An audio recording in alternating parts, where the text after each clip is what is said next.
Good evening and welcome to Yggdrasil Gardens. I'm your host, Chance Walton. Today we're going to do another beard care showcase. Now this has not released yet, but it's a collaboration between my chapter of the Renegade Beard Club and Flaming Beard, who is another company for beard care that is here in Alabama. And they are two fantastic people. It's a family-owned business. You guys, I love them to death. They are amazing people. I can't wait to meet them in person someday. But they have done a collaboration on two oils, not one, but two for us. This is Alabama Days, and our scent is kudzu, honeysuckle, pine, and there was something else in there, but I cannot remember. And then this is Alabama Nights.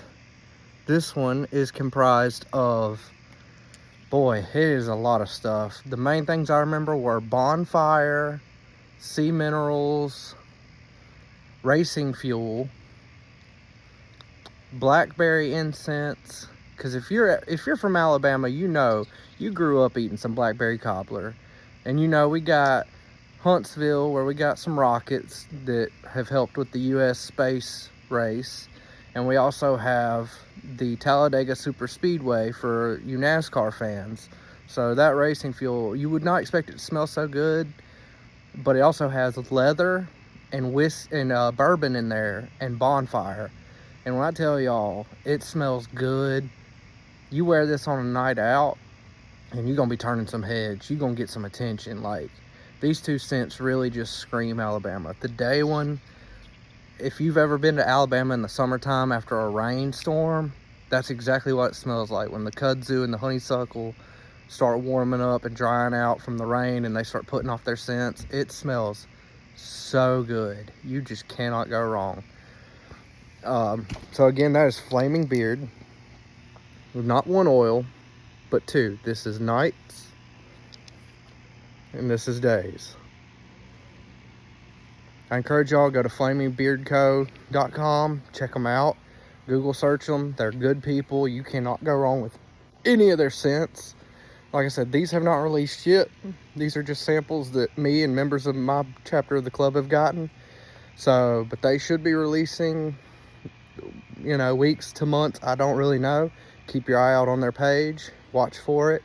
And when it goes live, you have to get you a couple of big bottles of it. Because, I mean, man, just absolute bangers, both of them. I can't decide which one I like more between the two, honestly. They are both so good. This turned out better than I ever could have imagined. When I messaged them asking them to collaborate with my chapter of the club, I did not expect it to come out this good. And I mean, I'm so excited to wear these and start trying them out, testing them out in public, wherever I can. So again, that's Flaming Beard. You want to check them out, give them a like, share, subscribe, go to their page, order some stuff. They have more than just beard oils. They have liquid beard butter, they have solid beard butter, or I should say cream style beard butter. They also have colognes, air fresheners, awesome merch. I mean, I love their symbol. It's a skull with a flaming beard. It looks amazing. And they are two of the most nicest, awesomest people I've ever met and dealt with in my life. So y'all, please go give them some love. Check out their store, order some stuff from them. You won't be disappointed no matter what you pick. All right, guys, we'll move on and talk about our lawn care, landscape care this time. This time I want to talk about things that are a little more difficult to control, like English ivy. As you can see here, I had some English ivy. Keyword there is had. I've killed it. Successfully killed it. And if you ever had English ivy, you know it is very, very hard to get rid of. This is what it looked like. All this was taken over with English ivy. If you look around on the trees, you can still see there's English ivy holding on. But not up here anymore. So the way I controlled that was post-emergence, for one. But for two, the first thing I did was I weed-eated it. I mean, I chopped every bit of green, got down into the vines as best I could. And then for post-emergence, I made a heavy mix of metasulfron methyl, MSM, for turf. I went with about a 1 ounce rate, which you need to be very careful. If you get your hands on MSM and you're going to use it, you need to be careful using that 1 ounce rate, because if you have trees, you can end up poisoning them if you go too heavy with it. So, but for my, I want to say I used a 2-gallon backpack sprayer. I mixed up about maybe half an ounce to an ounce. Then I also used Roundup. I mean, yeah, Roundup with MSM, and I sprayed the fire out of these vines after I chopped them. And then I sprayed the vines on that tree that I showed you earlier, and that just steamed it out. No more English ivy, no more problem. It's not taking over the backyard anymore. It's even, see, I chopped up this tree. That's MSM poisoning right there, how it's deformed the tree. It's not growing right where the new growth is. It's looking stubby. But that's a good thing, because this is a tree that I didn't want growing. I did not need this tree here. It was a volunteer. These trees weren't here probably 10 years ago, and it just, as the natural areas come up and taken over, the trees have started to come up and take over through the ivy. So I killed those successfully. Hopefully they won't come back, but not a guarantee. I might need to get something a little stronger that I can actually poison these trees that aren't necessary here while they're still small. But yeah, this right here is MSM mixed with Roundup, and that's gonna die. There's no way that ivy is gonna survive that. I mean, because the root structure's right here on the tree. You spray it, the MSM absorbs through the roots, the Roundup chokes out the green. As you can see, we also had a bunch of poison oak and poison ivy in here. Now, Roundup alone will take care of your poison oak, poison ivy, no problem. There's actually still a little bit of poison ivy down there. But the MSM, if you put that in there with Roundup, you will kill 99% of any weeds, any hard to kill woody things that are growing up in a natural area that you just, you know, are really having trouble with, like blackberries. Now, if you're from Alabama, like I said, you grew up on blackberry cobbler. You also know that blackberries, also known in other places as briars, if you country like I am, I grew up hunting in the woods, fishing in the woods and lakes of Alabama. Those are briar patches.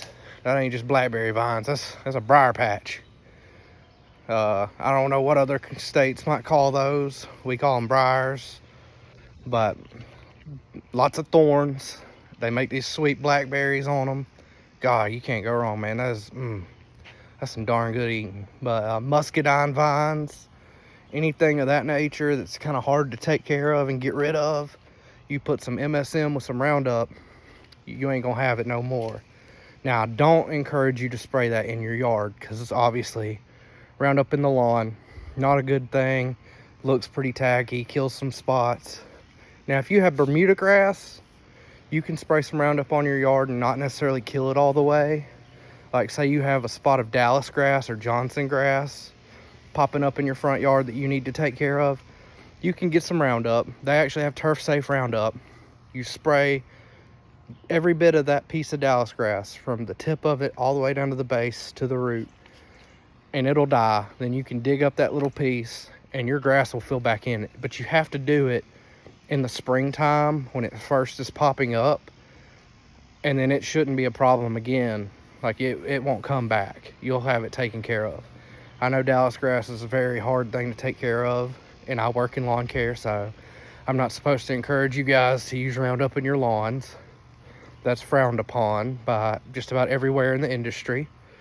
But I will tell you that I did that at my old house, and I was very successful. It killed off the Dallas grass in my backyard and front yard, and the grass filled in over the bald spot, and I never had the Dallas grass problem ever again. It was non-issue. So that's going to be all for our video today, as far as taking care of hard to control things in your natural area. And we've talked about our beard care collaboration with Flaming Beard. Again, really amazing people, Ricky and Ronnie. They're just some beautiful people, and I encourage you to go check them out. Be on the watch out for these on their website, Alabama Days and Alabama Nights. And if you can get your hands on them, I promise you will not be disappointed. You will have a good time.